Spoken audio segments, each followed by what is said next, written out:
And the first lesson that we're going to cover tonight is in the 1 to 40s, and it's the 14th degree. In terms of mathematics, 1 and 4 would be knowledge culture. And that lesson is, who is the 85%? So one of the things that I may have mentioned last class or the class before that is when we talk about the 85%, 10%, and the 5%, we're talking about things from a sociological perspective and also a psychological perspective.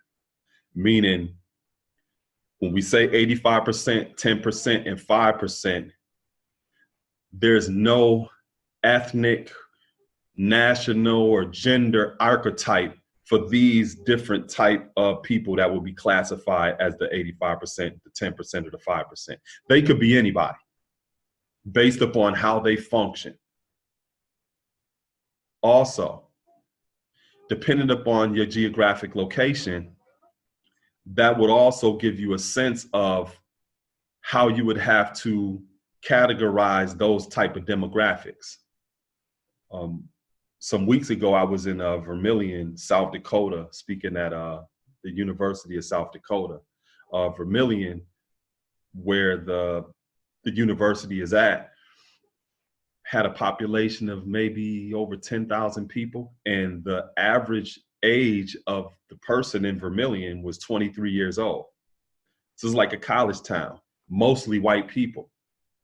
So some of the students that I came in contact with, they grew up in communities where the only Black person they seen was on Fox News. They never interacted with a person of color before until they got on a university campus. So they really didn't have that experience of diversity before based upon the demographics where they live at, right? So if I'm talking to a person that grew up in a community and in an environment like that about the 85% and the 10% and the 5%, they're not going to look like what it would look like to a person that lives in Atlanta, right?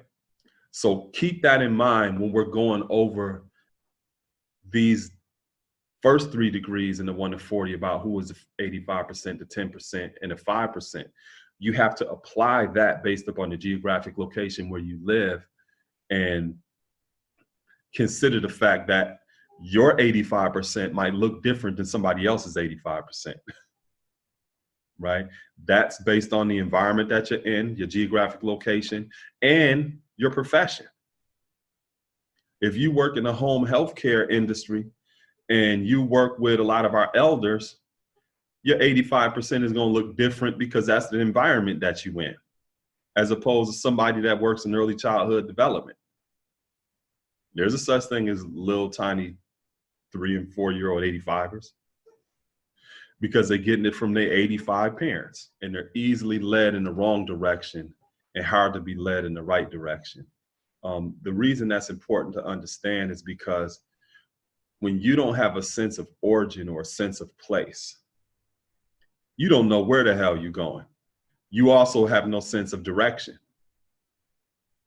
right? So if you have no sense of origin, you also lack orientation. You don't know what direction that you're going in. And that's what makes people easily led in the wrong direction because they have no sense of what's right. They have no sense of that. So a lot of times you think about growth and development, and that goes back to what I just mentioned about the unlearning process.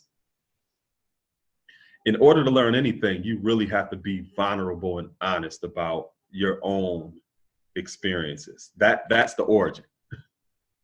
And a lot of times, especially if it's trauma there or things that you don't really want to look at, it's difficult to go to that place.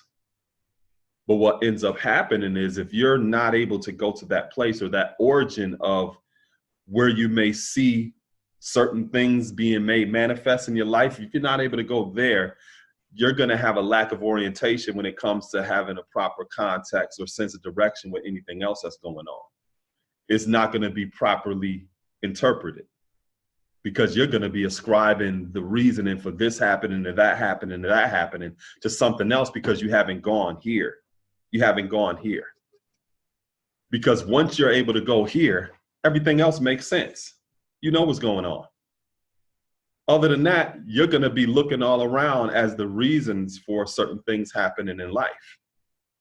So there's a lot of people that are under those type of conditions, whether they went through the transatlantic slave trade, whether they experienced colonialism, whether I'm dealing with contemporary context of different things that they experience in their own community and in their own family. There's going to be some things that people have a difficult time facing.